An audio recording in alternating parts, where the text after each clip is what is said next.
Você acha que o G4 tá indo pra tech? Tecnologia pro G4 é visto muito como meio, não como fim. Como que você tá usando a AI no dia a dia de TM? Ela já consegue fazer copy melhor do que, no mínimo, um copy pleno ali. Então, copy eu vejo que hoje só faz sentido, cara, um copy mais sênior, que é um cara que ele vira quase que um chefe de AIs ali, de copy.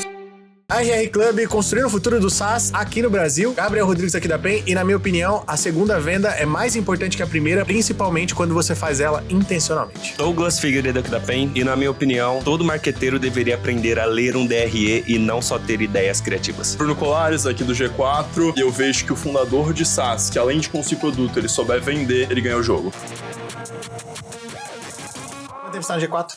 Cara, eu tô há 6 anos no G4. 6 anos. 6 Começou anos. como? Cara, comecei como estagiário de copy, comecei bem no comecinho da empresa ali. A empresa tinha suas 15, 16 pessoas na época, tinha ali cerca de 1 ano, então Tony tava peguei lá, o Tony tava lá, peguei, cara, o crescimento da empresa todo aí. Legal. Começou fazendo copy pros caras. Nossa, então Exato. era bem estratégia de lançamento mesmo. Por isso você falou que você veio de lançamento. Sim. Assim. Exatamente. Então, cara, comecei como copy lá. A empresa não tinha uma área de copy, não tinha nada. De novo, era uma empresa que estava começando ali. Na época, fui contratado pelo João Vitor, não sei se vocês conhecem. E estava com a área de marketing na época. E aí, basicamente, foi... Cara, no segundo dia, ele abriu o Active Campaign ali, me ensinou 10 minutos a mexer e falou... Pô, agora teu papel é gerar receita com isso aí. Então, basicamente, era copy, mas era meio CRM, fazia um pouco de social, fazia um pouco de tudo, assim. E aí, aos poucos, a gente foi crescendo como copy, depois indo para outras áreas que a gente vai abordando. E tu veio de qual mercado? Cara, antes eu tava fazendo faculdade, tava no segundo ano de faculdade ali, quando entrei no G4. Qual faculdade? Fazia economia, fiz 1 ano de economia, 1 ano de ADM, aí em 2022 mudei para São Paulo, aí larguei da facu, mas eu trabalhava já com marketing, mas trabalhava numa empresa lá de Florianópolis mesmo, lá da região. Assim, foi muito... Sempre falo que a minha carreira foi basicamente construída no G4, assim, eu entrei, o João Vitor postou, já seguia ele, já tinha trocado uma ideia com ele, tinha muita vontade de empreender, seguia Thales Alfredo Nardon. E aí ele postou que tava com vaga no G4, curtia a empresa, mandei uma mensagem pra ele basicamente, não sei nada, tô disposto a aprender. E aí, curtia ler, curtia escrever, já curtia marketing, acabei indo pra copy muito mais pelo destino do que, foi uma decisão super pensada. Uhum. E aí em copy acabei cada vez mais buscando olhar pro marketing como um todo, menos ali pro próximo texto e mais pro marketing como um todo, processo de geração de receita ali como um todo. Aí você sai da parte criativa e vai pra parte analítica de dados, tá? Exatamente. Isso com quantos anos? Cara, eu entrei no G4, tinha 20 anos, aí mudei aqui pra São Paulo com 22. Legal.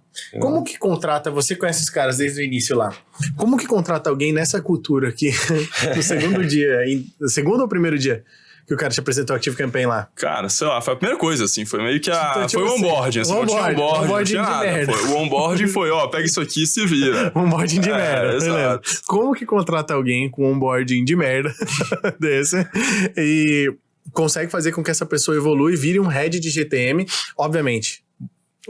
Aí é totalmente teu mérito, mas como que tu consegue, na tua visão, como enxergar esses talentos de que, tipo assim, eu sei que vai ir muito aspiracional aqui, tudo bem que não era que ele era criativo e foi pra analítico, ele já cursava economia. Sim. Então, tipo, ele já tinha ele já via números, minimamente, eu espero eu. Sim. Então ele caiu pra copy e tal, e é um perfil que eu gosto muito, porque, você deve ter uma veia criativa e uma veia analítica. É muito difícil achar esse tipo de gente. Legal.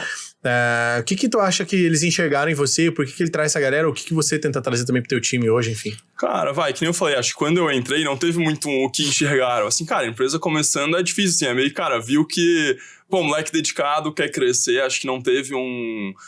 querendo ou não, quando a empresa está começando, tem muito menos recurso. Hoje a gente tem uma capacidade de filtrar gente muito maior, porque muita gente quer trabalhar no G4. O G4 é uma empresa que tá no hype, que é sexy, etc.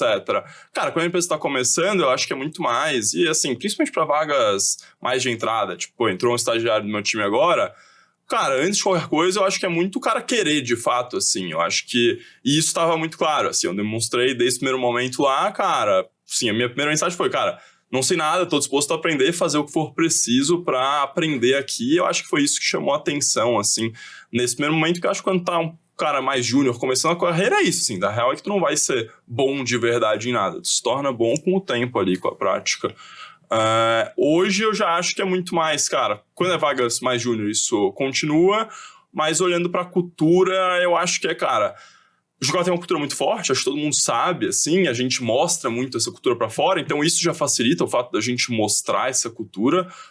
Todo mundo que, cara, a grande maioria das pessoas que entram no G4 já conhece a empresa, possivelmente já segue pelo menos um dos fundadores ali, e já tem uma noção de como que é o dia a dia. Então o cara tem que querer fazer parte daquilo. E eu acho que é saber filtrar muito bem ali no processo seletivo mesmo, assim, eu sempre falo, cara, no processo seletivo eu sempre meto um medo ali no sentido de, cara... Pô, tu vai realmente trabalhar pra caralho. Quando o cara chega lá, cara, ele vê que ele trabalha pra caralho, mas no final das contas, o que eu sempre falo cara, eu não vou conseguir te prometer que tu vai conseguir sair todo dia, fazer ali 8 horas por dia, e é isso. Mas o que eu consigo te prometer é que tu nunca vai estar sozinho. Então, acho que a gente conseguiu criar um ambiente que, apesar de trabalhar muito, ele é um ambiente bom no sentido de, cara, tá todo mundo junto, todo mundo com o mesmo objetivo, cara, um ambiente muito meritocrático, que quem de fato se dedica e entrega resultado pra companhia cresce. Eu acho que isso é o mais importante, assim, a gente garante isso. Desde a entrada inicial e, no final das contas, a cultura espelha ali. Se o cara, se foi feita uma contratação errada, que às vezes pode acontecer, cara, o cara não dura muito tempo, assim. Tanto é que, a gente tem um churn alto ali, um turnover alto ali. Mas quem fica mais de 1, 2 anos acaba tendendo a ficar muito tempo justamente porque esse cara, ele já tá inserido ali dentro da cultura da empresa. Que depende muito, né? O contexto é rei nesse caso, porque no caso dele, por exemplo, com 20 anos, isso o quê? Faz quanto tempo? 4 anos? 6 anos. 6 anos. Ele já seguia a galera, o Alfredo. Isso, exatamente. Então, essa questão desse posicionamento deles permitiu com que ele, que a gente vê que é um bom talento, sentisse mais atração pelo G4 em querer fazer parte do que, de fato, na época que ele não tinha tantas habilidades. Talvez o G4 iria agregar mais para ele do que ele pro G4 naquele momento. Dúvida. Só que o G4 também, dependendo da realidade deles, eles tinham esse timing, esse risco de aportar e contratar alguém para treinar e capacitar. É diferente de quando você tá ali precisando que algo seja entregue agora e, puta, eu preciso de alguém bom agora e que queira começar sem eu pagar. Exato. Você acha que o G4 tá indo pra tech? Cara, a gente... eu acho que o G4 vai para ter todas as soluções dos empresários. O caminho para isso, em alguns momentos, vai ser tech. Mas eu acho que o G4 não se prende a, cara, vamos entregar isso através de tecnologia. Tipo, tecnologia pro G4 é visto muito como meio, não como fim. Então, hoje, acho que a BU que mais cresce lá e que é um dos grandes... Cara, uma das grandes promessas, assim, quando a gente olha para longo prazo e que está se cumprindo muito bem, é de tools ali. E aí, tools é basicamente a gente, de fato, cara, a gente vê que o empresário que vem no G4, participa dos programas ali, principalmente os planos de educação, ele confia muito na empresa, a gente acaba tendo um ecossistema muito bom, com muitas soluções boas, de fato, que entregam valor para o usuário. Cara, a gente é o conselheiro confiável do empreendedor ali, no sentido de conseguir direcionar ele para o que faz mais sentido. Em alguns momentos, a gente vai indicar, cara, uma agência parceira. Em outros momentos, a gente vai indicar um software parceiro. Então, cara, talvez ali, a gente tem a plataforma do Tools, que é tech no meio, mas no final das contas, tech acaba sendo só um meio para entregar esse valor para o empresário. Eu digo assim, a maior parte da receita muito provavelmente vai estar em tech. Cara, se considera Tools como tech, sim, mas ele acaba tendo tudo ali no meio, beleza, ele é tech no sentido de que existe a plataforma, e aí a gente ganha um finder's fee em cima de conseguir indicar a solução certa pro empresário, mas boa parte das soluções que estão lá dentro não são necessariamente soluções de tech, algumas vão ser, outras não. Eu acho que tende a crescer a parte de tech no G4, mas a gente não se apega a isso, no final das contas. Acho que esse é o ponto. Legal. O Tools hoje ele é uma plataforma do quê? Meio que vocês juntam os parceiros de vocês e indicam isso pro empresário, é isso? Exatamente. Eu preciso de uma agência de marketing, vou lá no Tools e pergunto como que acontece essa jornada? Exato. Pensa que, o empresário vai no G4, ele participa de uma imersão, fica lá, cara, 3, 4 dias na imersão, explode a cabeça do cara, ele vê um monte de coisa que ele nunca tinha visto na vida, mas e agora, como é que eu vou executar? Cara, algumas coisas ele vai delegar pro time dele executar, outras coisas ele fala, preciso de um parceiro estratégico aqui. Preciso de, cara, alguém que sabe fazer isso pra mim, ou uma ferramenta que vai tornar isso mais fácil. E aí a gente vai entender a dor desse empresário e vai entender dentro de todas as soluções que a gente tem ali, todos os parceiros, qual que faz mais sentido para esse empresário dentro do momento de empresa dele, etc. E aí a gente acaba participando de toda a jornada do usuário ali. No final das contas, a gente acaba sendo uma Amazon ali de soluções corporativas. Legal. Assim. Muito bom. Essa analogia é top, hein? Não. E qual que é o teu trabalho de go-to-market lá dentro? Cara, meu trabalho de go-to-market, que eu tava explicando, assim, eu acho que a área de go-to-market que a gente tem lá é um pouco diferente do conceito real de go-to-market. No sentido, a gente pega ali uma parte do processo de go-to-market que fica dentro da área de marketing, né?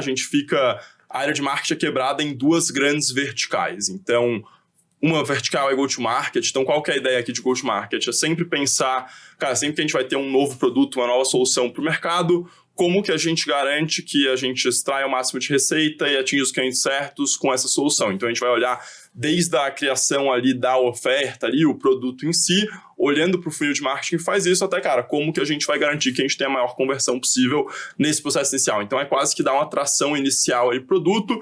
A gente acaba também ficando, que eu estava falando ali no começo aqui, com os lançamentos no sentido mais tradicional ali, de infoproduto, etc., acaba ficando aqui dentro da área, porque justamente, cara, quando a gente lança esses produtos para pegar essa tração inicial. E aí tem o time do BAU, que é o Business as Usual, que cuida basicamente de como que a gente garante o dia a dia. Então, todo dia que vocês forem lá no G4, vocês vão ver aquela barulheira, o pessoal vai estar vendendo GE, vai estar vendendo Traction, que são os produtos que a gente já tem um mercado muito claro, que a gente já sabe muito bem que dores ele atende, já sabe muito bem como vender esse produto, já tem um processo de go-to-market muito bem estabelecido.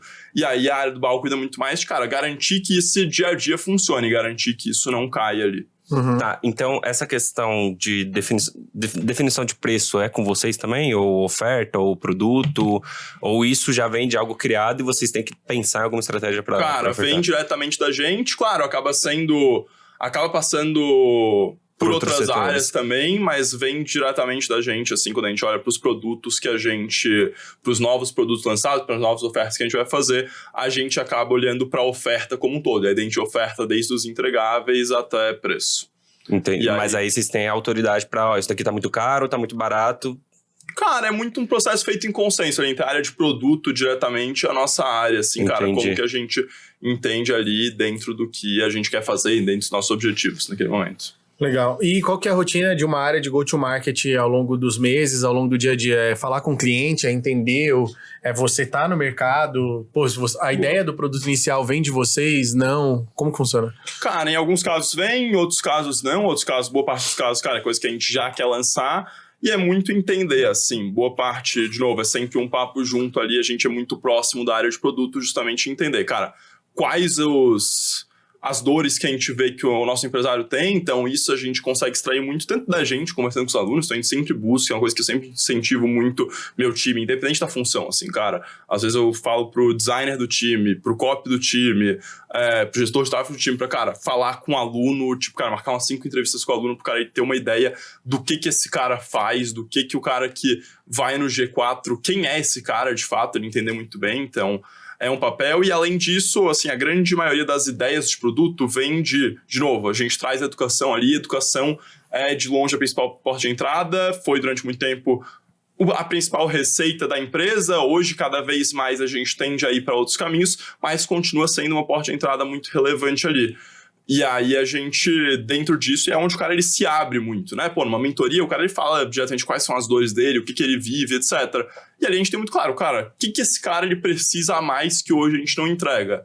E aí a gente cria boa parte dos produtos através disso, assim, através, cara, todas as mentorias são gravadas, a gente começa a entender ali quais são as dores que esse empresário sente, o que a gente hoje ainda não supre, como que a gente pode suprir. E aí, de novo, pode ser ou por soluções próprias ou por parceiros, que é o caso ali de tools.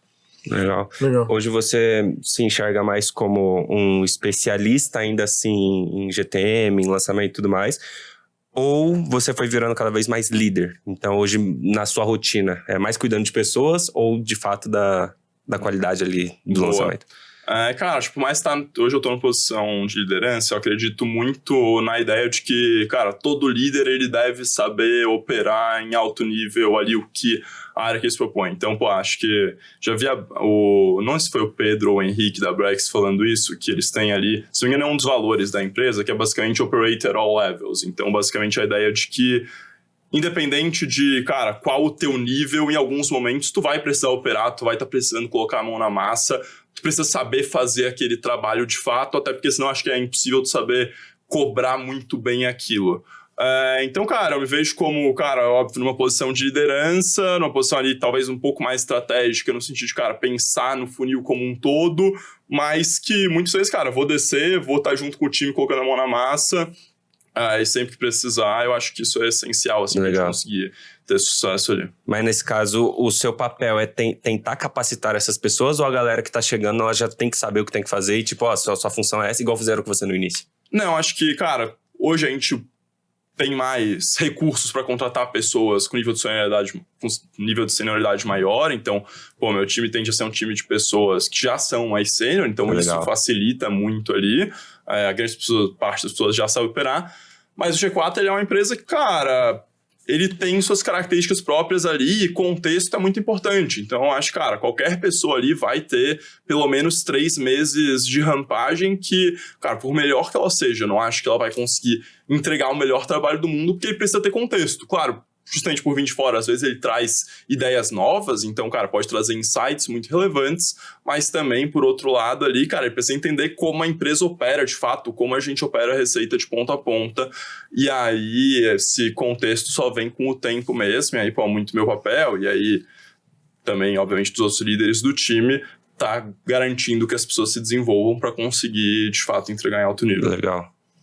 Pode ir, Arthur. Pode ir? Vamos dar a totalidade. Legal, tá. Foi pra AI depois. Então você como sócio e head também, e dentro da sua BU, você tem que ler também um DRE para entender qual que é o custo que você tem ali com o seu time, o retorno que traz ali, e você chega a ter um budget para, tipo assim, beleza, você tem um orçamento para contratar pessoas mais sênior, mas tem um teto. Tem um limite, ou você tem que apresentar isso pra alguém, o motivo, ou não, é dinheiro infinito, posso contratar quem eu quiser, que a galera é foda aqui. Não, dinheiro infinito sem dúvida não é. Cara, acho que, a gente sempre vai visar muita eficiência ali, a gente tava falando, não lembro se já tava gravando ou não quando a gente falou disso, mas o meu time é um time razoavelmente enxuto, assim, quando a gente olha, cara, é um time de 11 pessoas ali hoje e que representam uma parte ali, os projetos que a gente lidera representam uma parte considerável da receita da companhia ali, algumas centenas de milhões no ano. Então acaba sendo,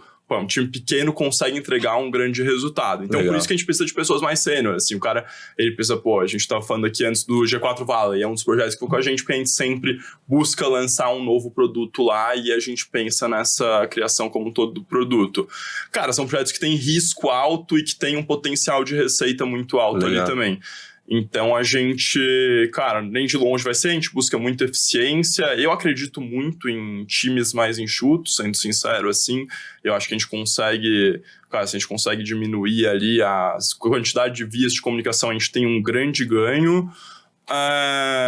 E aí, naturalmente, a gente está sempre olhando para DRE, assim, de novo, a gente olha para o projeto como um todo. Quando a gente olha para esses projetos que a gente faz, que são os projetos de go-to-market, a gente sempre vai estar, cara, a gente é responsável pela DRE do projeto como um todo. Então, cara, a gente vai olhar ali desde com isso, quanto a gente espera ter de lucro com esse lançamento de um produto novo, cara, quanto a gente pode investir em cada linha ali, quais os unit economics do projeto como um todo ali, a gente sempre vai estar olhando para isso. Eu acho que isso, inclusive, é um ponto que muito marqueteiro acaba deixando passar, né? Porque o marqueteiro muitas vezes é muito criativo, acaba não querendo entender ali de finanças, acho que tá muito longe. Eu acho que isso é essencial, assim. Cara, não precisa ser um especialista em finanças, mas eu acho que tu ter uma noção, cara, saber ler uma DRE é o mínimo que todo marketeiro precisa, porque no final dos contos, marketing é negócio ali, é de fato, de novo, tu colocar um produto no mercado, garantir que isso traga receita e traga lucratividade para a companhia. Então, sempre vocês acertam quando tá esperando, a gente pretende lançar isso e lucrar X. Geralmente, realmente bate essa meta ou já aconteceu de, não sei como esperar? Já também aconteceu muitas vezes, acho que acontece, assim, e eu acho que esse é o ponto, assim, acho que o motivo desse time existir é justamente porque, cara, a gente foi responsável por criar o que é novo, então, cara, o que é novo sempre vai ter um risco maior ali, né? Então, cara, já teve muitos projetos que, cara, alguns que deram muito errado, foram poucos, assim, eu acho que eu consigo lembrar de 1 ou 2, agora, que deram, cara, que foram abaixo da meta, já tiveram alguns casos ali. E já tiveram muitos outros que também, passaram muito da meta. A gente hoje, no começo a gente sofre muito com isso, porque, de novo, como são coisas novas, é muito difícil tu criar essa previsibilidade ali, que a gente consegue ter muito bem quando a gente olha pro dia a dia, pro perpétuo ali, pro business as usual. Agora, quando a gente olha para coisas novas, é sempre mais difícil a gente ter essa previsibilidade, porque o histórico ele é um pouco mais... Você tem que pegar outros produtos diferentes, estratégias diferentes de histórico. Hoje a gente consegue ter uma taxa de assertividade muito melhor, assim, que eu acho que isso é muito importante. Não é só bater, superar as metas, mas, cara, a gente conseguir garantir que a gente faça um planejamento que fique mais ou menos dentro do esperado. É óbvio que se a gente bater, se a gente superar é bom, mas a gente ter uma ideia de quanto a gente vai fazer, a gente consegue ter uma previsibilidade muito maior, e isso é muito importante. E hoje, como a gente tem histórico de N tipos de produto, com N estratégias, tickets diferentes, a gente consegue fazer isso muito bem. Legal. Assim, acho que a gente consegue melhorar muito. Dessas 11 pessoas, não são as 11 que reportam direto a você. Tem outros líderes ali e é o quê? São 2 pessoas no máximo? São mais 2 coordenadores que tem ali no time. Legal.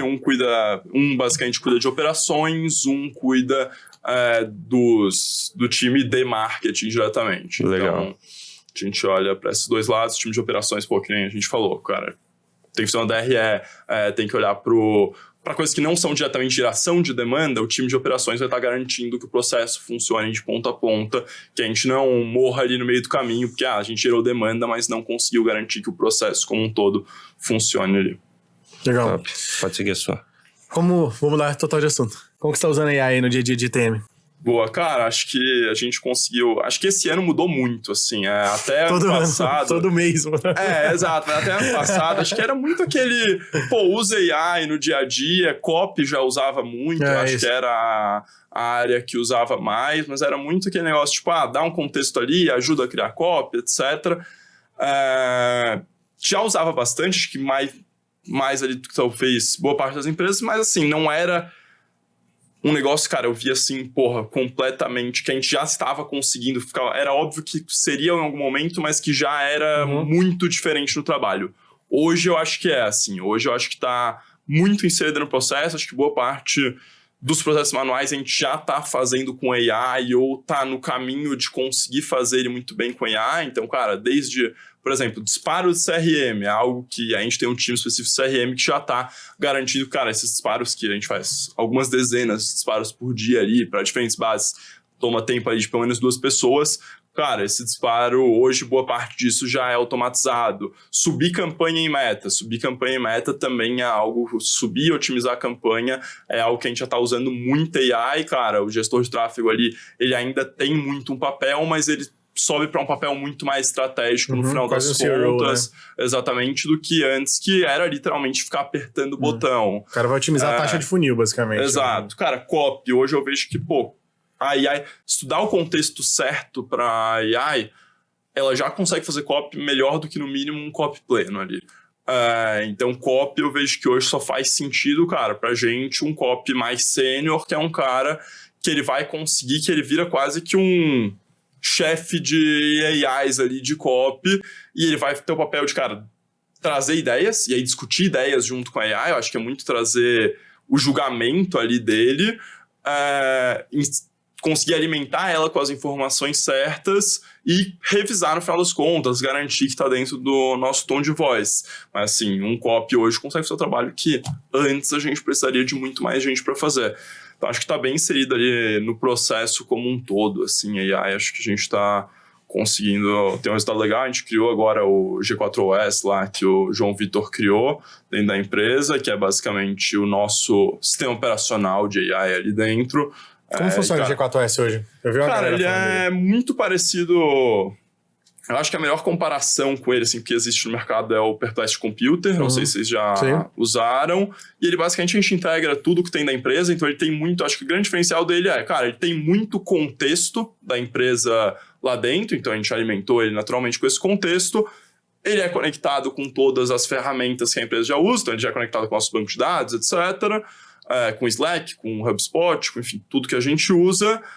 E ele pode rodar qualquer LLM lá dentro. Então, cara, se tu quer conectar a tua chave da Cloud lá dentro, da Anthropic lá dentro, tu pode. Se tu quer conectar a API do ChatGPT, tu pode. Ele pega todo o contexto de tudo Exato, e aí ele vai entender em que momento cada uma é melhor para usar, assim, e isso facilita muito. Tipo, hoje a gente consegue, cara, outra coisa é para puxar dado, assim, pô.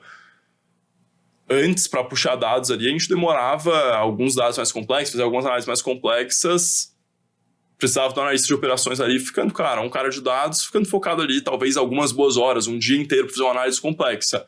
Hoje, como a gente tem tudo conectado lá dentro, ele tem acesso ao nosso CRM, tem acesso ao nosso banco de dados, cara, eu peço alguma análise específica ali, eu consigo ter esse resultado em alguns minutos ali e com um grau de acerto muito alto, assim. Então, acho que isso é muito positivo. Muito bom. Pode ir, meu querido. Pode ir? Pode. É que eu vou voltar de novo pro assunto da liderança. Eu tenho pra caralho falar de AI, mano. Então vai na sua. Depois você manda pra sua? Cara, nessa engenharia de go-to-market, de receita hoje, você tá numa empresa que fala muito com o empresário. Sim. Como que tu vê esse cara usando AI no dia a dia ou usando tecnologia? Tu vê essa galera cliente do G4 usando isso muito? E não só AI, quando a gente fala de... Eu enxergo o go-to-market muito próximo de AI pro futuro, sabe? Sim. Tipo, eu acho muito integrado, assim. O brasileiro ainda tá muito atrás disso, né? Sim. Eu não sei na sua visão, mas pelo menos eu enxergo que quando a gente fala de tecnologia, a galera ela não tá utilizando da melhor forma possível. Você acha que, por exemplo, um G4S na vida desse cara, ele vai conseguir utilizar dentro do dia a dia ali ou não? Eu acho que pra gente o grande ponto é justamente isso. Como que a gente facilita a implementação de AI pra esses caras. Assim, entendi. Porque o grande gap, tipo assim, cara, usar AI no dia a dia, se tu tem ali, cara, se tu já tem, de novo, G4S aqui de exemplo, ou pode ser qualquer outra AI, cara, conectado na tua empresa, ela já tem contexto, ela já tá conectada no teu banco de dados, ela já tá conectada nas ferramentas que tu usa, cara, usar não tem grande dificuldade, né? É linguagem natural ali. Então, tipo, tu faz uma pergunta, ela responde. O difícil é implementar de fato. E aí, hoje, a nossa grande tese é isso, assim, tipo, o G4 como facilitador dessa implementação de AI nas empresas para ganhar eficiência. Porque hoje, o G4, ele fala muito com o empresário mais tradicional e esse cara, boa parte deles ainda vê AI como um Google melhorado, assim, sim, né? Sim. Então, o nosso papel é muito justamente fazer essa virada de chave na cabeça do cara, mostrar que é possível e dar as ferramentas para que ele consiga ter essa implementação inicial. Porque ele tendo isso, cara, usar no dia a dia fica muito mais fácil. Então, assim, a nossa tese é, cara, gap de AI e a implementação, de fato. Legal. Pode ir, meu querido. Não, tá vai no seu Não, pode ir. Pauta. Vai contigo. Pode ir. Tá, uma pergunta que surgiu aqui. Você falou que entrou no G4 em 2020 e depois de 2 anos veio pra SP. Exato. Então, nesses 2 anos, você ficou totalmente home? Floripa. Ó, já teve home no G4, mas era pandemia. Isso que eu estranhei. Eu falei, ué... Mas era pandemia, então, cara, eu entrei assim, 1 semana antes da pandemia, 2 semanas antes da pandemia, alguma coisa assim, antes de fechar tudo, né? Entendi. Então, aí, cara, começou a pandemia, ficou, acho que todo mundo meio de casa ali durante um bom tempo. Entendi. E aí, aos poucos, as coisas foram voltando, eu falava que eu não mudava pra São Paulo de jeito nenhum, assim, morava em Floripa, praia, vida boa, falava que não queria vir, assim. Cara, no segundo semestre de 21 ali, eu comecei a vir muito pra cá, assim, cara, tava vindo todo mês. E aí, no final das contas, o pessoal me convenceu de vir. Cara, o G4 já tava ali há um tempo voltando, mas ainda tinha algumas pessoas remotas. 22 tava nessa de, cara, não vamos ter mais ninguém remoto, assim, acabou, a pandemia já passou, começou 22 muito nessa, e aí foi aí que me convenceu de vir pra cá no final das contas, e eu sempre falo assim, cara, um dos meus poucos arrependimentos que eu tenho é não ter vindo antes, assim, eu acho, cara, é muito diferente tá no dia a dia, de fato, da empresa. Legal. Assim, Tu viu do zero, né? Exato. Tipo assim, é uma outra coisa, né? Exato. Legal. Sobre a questão da galera que tá abaixo de você, não sei se isso funciona na sua BU ou se... Enfim, vou chegar nessa questão. Como que funciona a questão da remuneração da sua equipe quando eles batem meta ou quando dão um resultado bom que é fora do esperado, por exemplo? Entre uma variável isso, essa variável comissão só existe pro time comercial e como que você motivaria seu time a continuar entregando e querendo performar? Boa, vamos lá. A gente não tem... O que a gente não tem nos times... que não são, fora o time comercial, a gente não tem variável mensal, então a gente não tem OTE, por exemplo. Com o operacional, com outras BU. a variável ela é toda em cima do resultado do ano, assim, no final das contas. Então, a variável é muito pensando em, cara, a gente tem ali os bônus anuais ali das áreas. Quando a gente olha pro meu time, por exemplo, cara, que cuida desses projetos, ele vai ter um variável atrelado diretamente ao resultado dele ao longo do ano, que é então ao soma dos projetos. Então, não é por projeto, nem por mês, é anual, mas tem uma variável ali que acaba sendo significativa ali, justamente pensando no resultado entregue. Mas com base no resultado do projeto. Então, se o seu projeto foi ruim, ele não... Com base na soma do resultado dos projetos, né? Então, a gente não analisa, quando a gente olha, vai olhar, o meu time, por exemplo, a gente não vai analisar um projeto específico, vai olhar o ano como um todo, cara, porque, de novo, acho que a gente falou antes ali, né? É esperado que alguns projetos vão abaixo, outros vão ir acima do resultado. O mais importante é a gente conseguir, como área, entregar um resultado melhor do que a gente tinha se proposto ali quando começou o ano, melhor do que tinha sido desenhado na meta, e aí é avaliado em cima disso, avaliado em cima do resultado do ano, olhando um pouco para a receita, mas muito mais em lucratividade e geração de caixa de fato. Então o bônus ele tá 80% atrelado à geração de caixa e 20% atrelado à geração de receita. Né? Durante o ano é só fixo. Exato. Todo o seu time tem North Star Metric ou não? Cara, cada um ali ou não? Não, a gente já teve muito claro essa ideia de North Star Metric. Hoje não é uma ideia que a gente puxa muito, assim, a gente... Só na sua BU ou na empresa geral? Não, na empresa como um todo, assim, a gente não é... Cara, a ideia de North Star Metric hoje não é algo que a gente usa tanto no dia a dia, assim, tem... Acho que muito pela diferença de produtos, tá? Não sei, assim, não é algo que eu nunca refleti muito, sendo sincero. Tipo, o que a gente... No começo a gente falava muito sobre, hoje não é algo que é um foco da empresa. Tipo assim, a gente não usa o termo North Star Metric, pelo menos. Sim, mas o seu time, ele sabe se ele teve, por exemplo, um dia bom, um dia ruim, baseado no indicador ali, por exemplo? Cara, acaba sendo geração de caixa. Olhando pra isso, é geração de caixa, com certeza. A empresa inteira olha a empresa inteira olha pra geração... Quando a gente olha...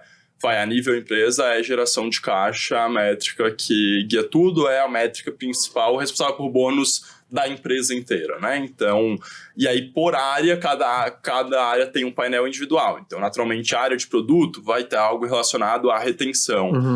E aí dentro desse painel individual, a gente tem ali, cara, 3, 4 metas, cada uma com peso diferente. Então, no meu caso é 100%, 100% relacionado a métricas financeiras diretamente. Então, seja receita, seja geração de caixa. Entendi. E aí, isso é multiplicado pelo resultado da empresa, que também é visto por receita e geração de caixa. Então, a única diferença aqui é dos meus projetos especificamente. E aqui é sobre sobre o resultado total da empresa. Quando a gente vai para outras áreas, as pessoas elas vão ter um painel que vai ser, cara, por exemplo, se eu sou de produto... quais as minhas métricas de produto e dentro do que é esperado do meu produto, né? Então, cara, uma BU de programas presenciais. Não vai ser retenção, porque, cara, é um programa que o cara parece ser 3 dias. Então, vai ser muito mais relacionado a NPS e LTV do que retenção em si. E aí, isso é multiplicado, quando olha ali o bônus da turma no final, é multiplicado pelo resultado da companhia, que, de novo, é geração de caixa e geração de receita. Então, por área, a gente vai ter um painel por área ali, 3 a 4 metas com percentuais diferentes de relevância. Deve ser um cálculo bizarro para chegar nisso. O cálculo é um pouco complexo, assim, mas não é...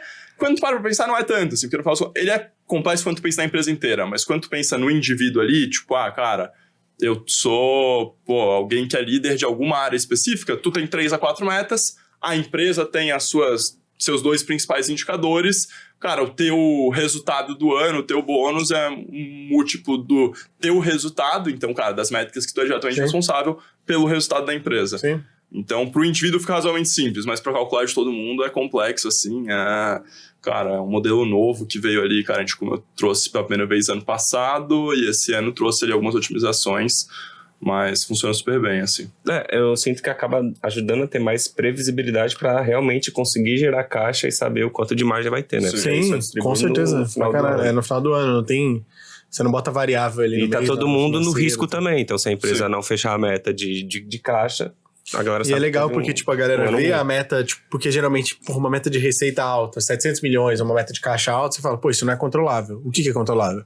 Controlável tem aqui o seu BI no dia a dia, Exato. o seu dash, que tu consegue mexer e mexer o teu indicador, entendeu? Então, mexe o teu indicador que tu faz as suas inputs, que você vai ter o output no seu indicador, e é isso que tu tem teu variável ali no final do ano. Né? Exatamente. E quem decide o valor que a galera vai receber, no final, não é você como líder, é alguém acima que...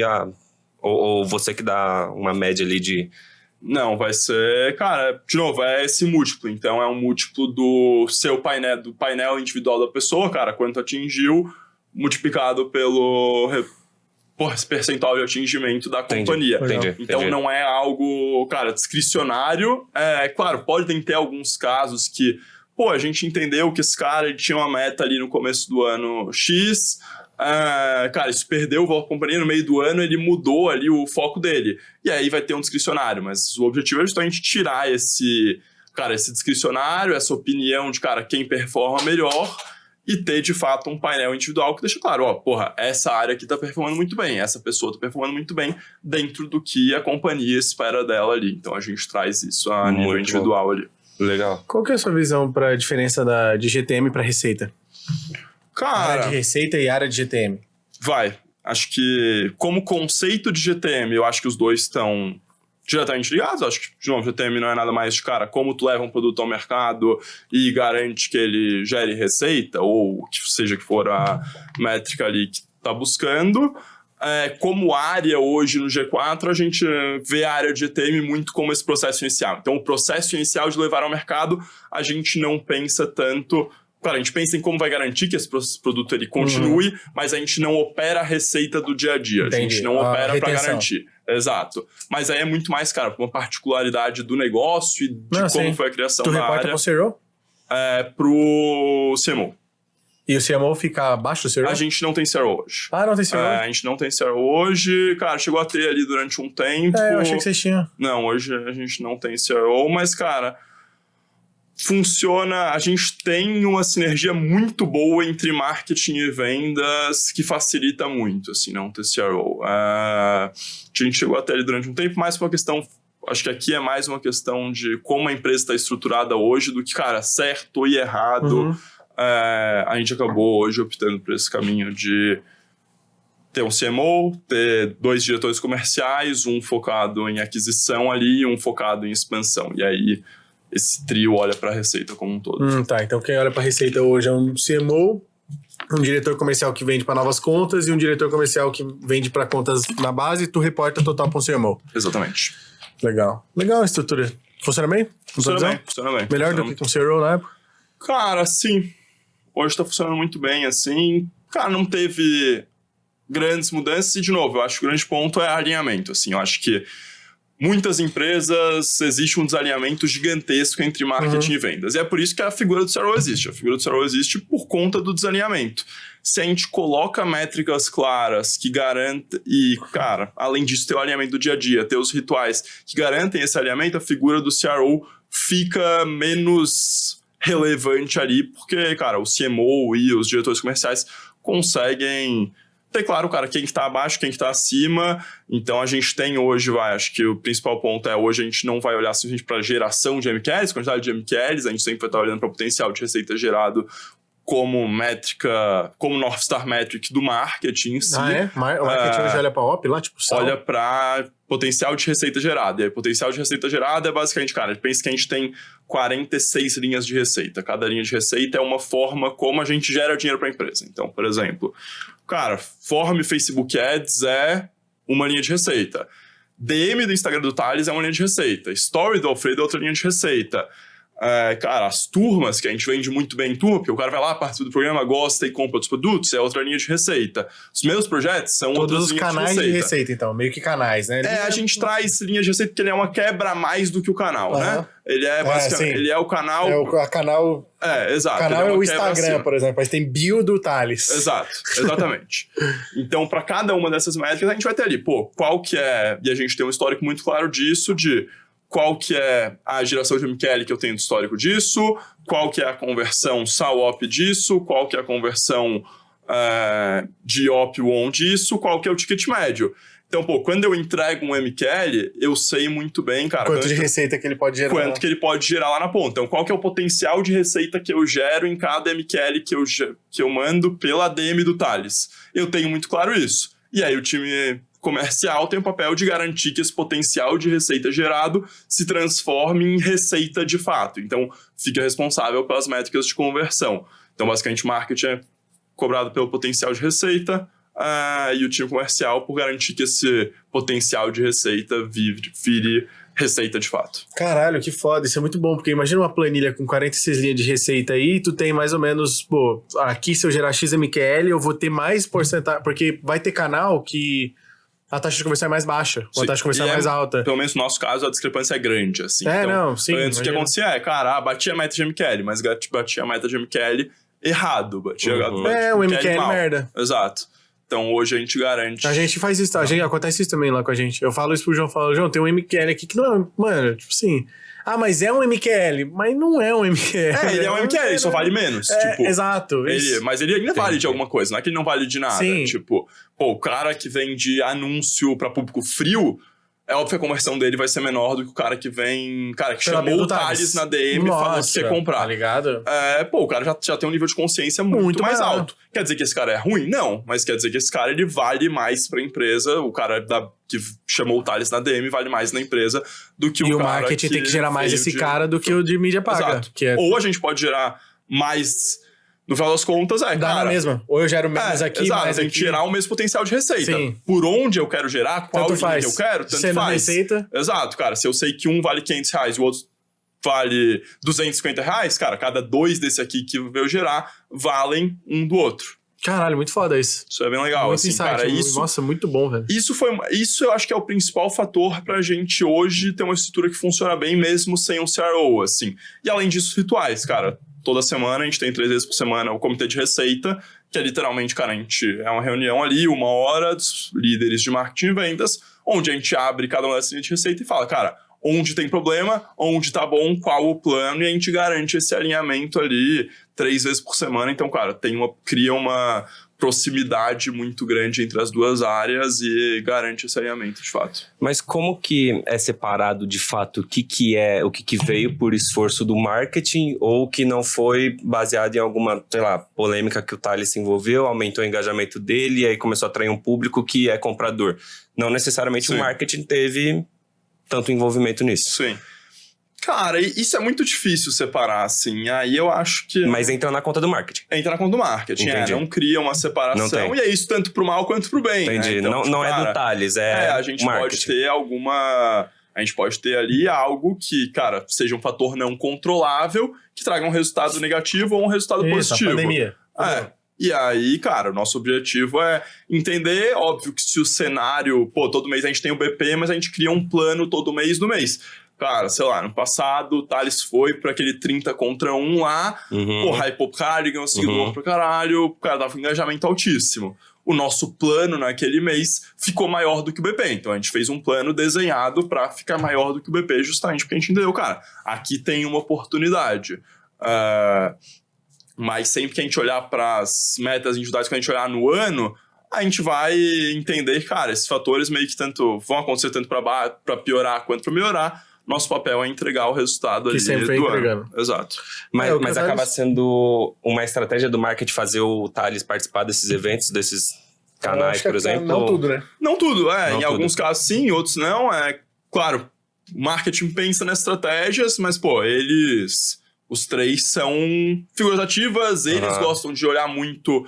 Cara, pra imagem deles como um todo, cara, eles sabem muito bem fazer isso, são 3 pessoas que têm um posicionamento forte. Muito bom. E que aí, naturalmente, eles também vão estar buscando isso e, fazem isso muito bem. Legal. Como que o G4 como um todo... antes disso, só tirar uma dúvida. Isso é uma dúvida mesmo de ingênuo, não sei se é uma pergunta burra, mas assim, eu vejo... vai vir um cara que é CXO da Solidus, o cara é um, executivo de vendas. Sim. Eu não vejo muito C-level pra vendas, né? Lá não tem, por exemplo, são 2 diretores. Cara, lá são 2 diretores. Que eles reportam direto se reportam direto para Pro conselho, pro CEO? Pra CEO, Pra mesa. Exatamente. Aí não tem um C-level em cima deles. Não. Estranho, né? Às vezes ter C-level em cima de vendas. Não vejo muito No nosso caso, Chief não Sales tem, assim. Officer, De né, novo, que a galera só teve quando teve o CRO. Mas sem ter o CRO hoje... Os 2 diretores reportam. Que inclusive saiu, né? O Jonathan saiu, né? O Jonathan era um diretor, não era? O John era diretor de expansão. Foi diretor comercial durante muito tempo. Aí quando a gente criou, que foi justamente... Na época que a gente começou a, cara, olhar muito mais pra essa lógica de revenue, pensando em... Expansão de base. Cara, o funil como um todo ali, o bolt-on, então olhando desde o começo ali, desde a aquisição até expansão, a gente entendeu a necessidade de criar 2 times comerciais, porque, de fato, a gente consegue vender produtos de ticket muito mais alto e gerar um LTV muito mais alto quando a gente tá próximo desse cliente, cara, o cara vem... De novo, nosso NPS é altíssimo. Cara, o cliente ama, mas tem muitas muita vezes... receita parada ali. Cara, o cara antes da GSR, o cara de aquisição tava lá, focado nos leads dele do dia a dia. Hoje, esse time de aquisição é basicamente um time de account managers, então o cara, ele cuida, de fato, de estar próximo, é um trabalho muito mais relacional, muito mais de estar próximo, entender as dores desse cara, e o time de aquisição olhando para a primeira entrada desse cara na base, e o time de expansão olhando para LTV. Entendi. E vocês têm hoje divisão, tipo, produto de entrada, tal, escadinha ou não? Tem? Então, esse cara entra... Mas assim, a escada, ela não... Tem cara que já vai chegar e já vai comprar o produto de 700 mil. Não, a escada nunca é perfeita, assim, eu acho que... Mas o que a gente tem muito claro? Cara, que se a gente trazer alguém pros programas de educação, esse cara, ele compra mais coisa. Então, cara, qual que é o foco quando o cara, ele entra? Trazer o cara pros programas de educação. Agora, o cara chegou... Pra gente, o cara já segue o Thales há um tempo, segue o Alfredo há um tempo, gosta muito de G4, nunca comprou por qualquer motivo, tem uma empresa já num tamanho bom e quer entrar direto no clube. Cara, a gente já vai, obviamente, vender o clube pra ele tem que vir na GE pra ir pro clube, mas aí já vai vender, cara, GE mais clube, já faz um cross-sell dos dois, assim, o cara não é... A gente não vai esperar pra só vender e proibir o cara de vender. Quanto que proíbe de vender o clube, por exemplo? É quando o cara não tem perfil pra entrar na comunidade, ou a gente acredita que ele não vai agregar na comunidade. Ou seja, ele não pode não comprar o GE. Ele tem que comprar o GE e o clube. Ele tem que comprar GE, mas ele já vai comprar já vai por que fazer disso? um cross-sell. Cara, é muito mais por entender que o cara que... Evitar que entre gente no clube que não esteja no mesmo nível. Entendi. Então a gente tem, tipo, o cara que passa por GE... ele já tá muito bem nivelado. Entendi. Ele já teve acesso ao conhecimento e vai conseguir agregar muito mais nas conversas. Legal. Cara, como que o G4 lá, os C-Levels enxerga essa área de GTM hoje, assim? Eles veem muito potencial ou não? Como que você tá migrando isso e reportando pro time que, porra, é algo de muito potencial? Porque você pega... as maiores empresas de tecnologia do mundo tá contratando só GTM Engineer, enfim, os caras estão abrindo muita vaga de GTM. Boa, cara, todo mundo acho que vê como um potencial muito grande, assim, eu acho que, de novo, hoje já é uma área que tem uma relevância muito grande ali quando a gente olha de fato, para a receita gerada, para a geração de caixa, então, e que tende a crescer cada vez mais, assim, e, cara, cada vez mais a gente olhando para receita, isso no G4 como um todo, né, não só a nossa área, mas olhando para a receita como um todo, realmente isso foi um dos principais fatores pra gente, cara, ter conseguido sair de 2 anos atrás de 300 milhões de faturamento pra estar indo esse ano pra 750, melhorando a eficiência, quase sem crescer time. Sem dúvida foi, cara, a gente parou de olhar só pra aquisição ali como empresa e tá olhando pra revenue como um todo. Então, tá olhando, de fato, pra esse LTV foi uma das principais viradas de chave ali. E aí, quando a gente olha pra nossa área especificamente, também é uma das áreas que tá naturalmente crescendo com isso. Legal. Hoje, quando a gente vai falar de GTM para lançar qualquer produto do G4, o ICP é sempre o mesmo? No geral, assim, empresário? Vamos lá. A gente tem como empresa, na nossa estratégia, a gente tem muito claro que o nosso ICP é, cara, o empresário que já fatura ali, o médio empresário, principalmente. Então, cara, em geral, esse cara vai faturar ali no mínimo 5 milhões de reais, geralmente algumas dezenas de milhões de reais por ano, porque a gente vê muito que existe um dinheiro esquecido ali. Então, é um cara que as grandes empresas, grandes consultorias, etc., não chegam nesse cara. O cara pequeno já tem o Sebrae, etc., é um cara que tende a ter menos dinheiro para pagar. Boa parte do PIB do Brasil é feito por esse cara, esse médio empresário, que muitas vezes é um cara que cresceu na garra, não necessariamente tem o maior conhecimento técnico, mas é um cara que, é o cara que sabe executar de fato e que foi na raça ali. E a gente olha, então, como empresa, esse é nosso ICP, a gente vê que é esse cara, nosso objetivo como empresa é servir esse cara. Em alguns momentos específicos, a gente vai ver que existem oportunidades de mercado que pegam ou uma fatia específica desse público, ou que talvez saia um pouco sem sair muito desse público. Então, sei lá, acho que trazendo um exemplo, cara, ano passado a gente lançou um produto novo que era o Founder-Led Growth. Cara, Founder-Led Growth não é uma coisa que toda empresa vai fazer, obviamente, mas a gente viu que, boa parte dos nossos alunos era uma dor que eles traziam de, cara, ele via que ele poderia se tornar um canal de aquisição para o negócio dele. Cara, tem muito cara que trabalha com serviços profissionais, muito médico, muito advogado, commodity também, né? E aí esse cara, ele quer se posicionar, assim, ele quer criar um diferencial competitivo. E a gente deu, cara, essa fatia do público a gente vai buscar nesse produto. Ele não é um produto para todo mundo, é um produto para uma fatia, e que para essa fatia ele pode realmente fazer uma diferença grande no negócio do cara. Então, acho que é um pouco disso. Assim, olhando para produto, alguns produtos vão ir para algum ICP específico que pega ali alguma intersecção dentro dessa parte maior, mas pode fugir um pouco ou pegar uma parte menor, mas como empresa a gente tem muito claro que o objetivo é sócio fundador ali que de fato já tem uma média empresa, pelo menos. E quando você está cuidando dessa estratégia de lançamento de GTM, é na sua BU ali que vocês cuidam da oferta desde a copy, a gravação, a edição, o vídeo e sobe tudo, ou isso vem de outro setor e aí... Porque como que isso é controlável se vem de outro setor? Se a galera já grava um conteúdo ali e você vai ter que subir um conteúdo com o material que você teve. Bom, então a gente tem ali os times dos canais que ficam, principalmente vamos colocar aqui CRM Social, que ficam dentro da estrutura de business as usual. E aí, naturalmente, a gente vai, cara, são stakeholders importantes, a gente vai fazer os alinhamentos com eles quando a gente tem um projeto grande que precisa do auxílio deles ali. Mas quando a gente olha, o time ele é feito para precisar o mínimo possível desses recursos externos. Então, pensa que antes o que acontecia no G4 era, eu tenho um grande evento para vir, eu tenho que lançar um produto novo, tenho que criar algo que seja diferente do que a gente já faz no dia a dia. O que aconteceu? Virava futebol de criança. Então, futebol de criança é aquele negócio, todo mundo correndo atrás da bola, né? Então, a bola da vez era isso, era o G4 Valley, por exemplo, que a gente vai lançar um produto novo que a gente julga que é importante para a empresa.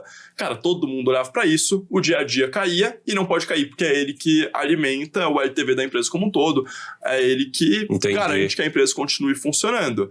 E aí a gente criou a área justamente para precisar do mínimo possível de recursos de fora. Não quer dizer que a gente não precise, a gente em alguns momentos, principalmente quando a gente olha para esses dois canais ali de, CRM e Social, que são dois canais muito relevantes para a gente pede recursos para fora, mas muito mais trazendo esses alinhamentos.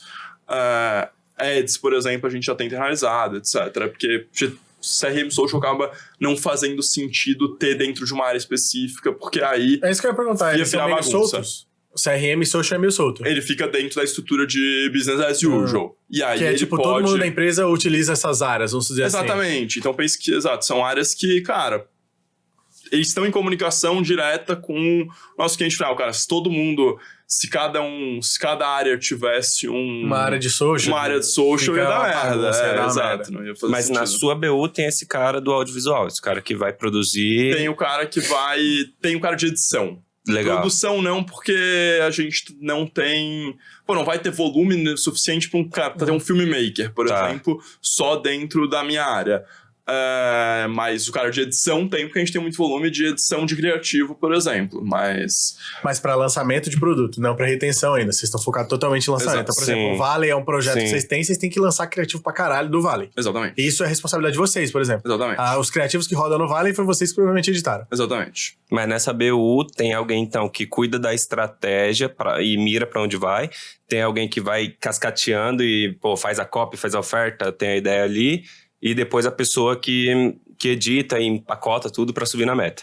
Exatamente. Esse é o time. Exatamente. Então a gente tem, basicamente o time é... a gente vai ter copywriter, vai ter editor de vídeo, designer, vai ter o cara de anúncio diretamente, vai ter web designer e vai ter time de operações ali, basicamente. Então, tanto olhando para, dados, quanto olhando para, gestão de processos mesmo e projetos. Entendi. O Valley é um projeto que toca 100% com vocês ou tem uma área de evento e vocês colaboram com essa parada? A gente tem uma área de evento, aí a área de evento basicamente cuida da execução do evento em si. Então, cara, o que a área de evento foi responsável? Por garantir que a gente... E aí, a gente cria a demanda para eles e eles garantem que a gente...